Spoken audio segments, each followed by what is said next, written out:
Ce n'est pas simplement une candidature pour Paris, pour l'Île-de-France, c'est une candidature pour la France.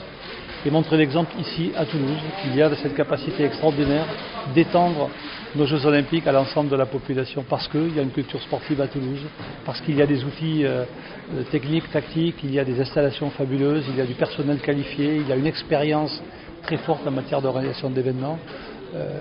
L'Euro l'a montré, donc ça fait vraiment partie de notre patrimoine et qu'il faut utiliser pour le bienfait de la candidature, enrichir une fois de plus le contenu de notre présentation, qu'il y ait une force supplémentaire, et plus on aura cette unité, plus on sera fort. Donc Toulouse aujourd'hui a montré la voie. En 2015, le ministère des Sports a classé les villes en termes d'infrastructures sportives.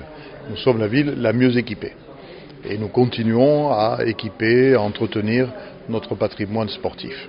On a quelques 75 000 licenciés dans la population toulousaine, donc c'est considérable. Donc Toulouse est véritablement une ville sportive. Forcément, il y a des retombées économiques. D'abord, il y a des retombées économiques immédiates parce que il y a des touristes qui viennent, il y a des visiteurs qui viennent pour supporter telle ou telle équipe.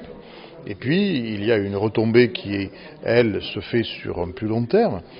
Comme tout ça est très, très médiatisé, eh bien, on parle de Toulouse à la télévision sans que ça nous coûte un centime. Donc, on fait de la publicité pour la ville et on donne de Toulouse une image conforme au sport, c'est-à-dire une image dynamique, entreprenante. Donc, tout cela produit à terme des retombées qu'on n'a pas forcément une grande facilité à mesurer, mais qui permettent à des visiteurs de dire « Ah tiens, on parle de Toulouse, et pourquoi on n'irait pas à Toulouse ?» Voilà, donc ça ne peut être que positif. Il y a également des outils économiques extrêmement forts. Pour vous donner un chiffre, l'Angleterre a fait un certain d'investissement important pour la rénovation de Londres. 95% de ces investissements ont été faits par des entreprises anglaises, dont 2 sur 3 étaient des PME.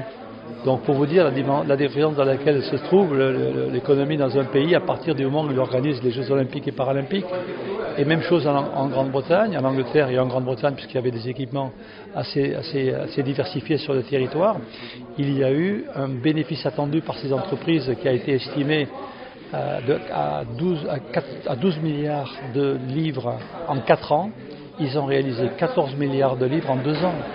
Donc il y a un retour sur l'économie qui est extrêmement fort en matière d'emploi, en matière de travail d'entreprise, de suivi de travaux, d'innovation dans les technologies. Tout ça, c'est la richesse sur laquelle on travaille avec les entreprises.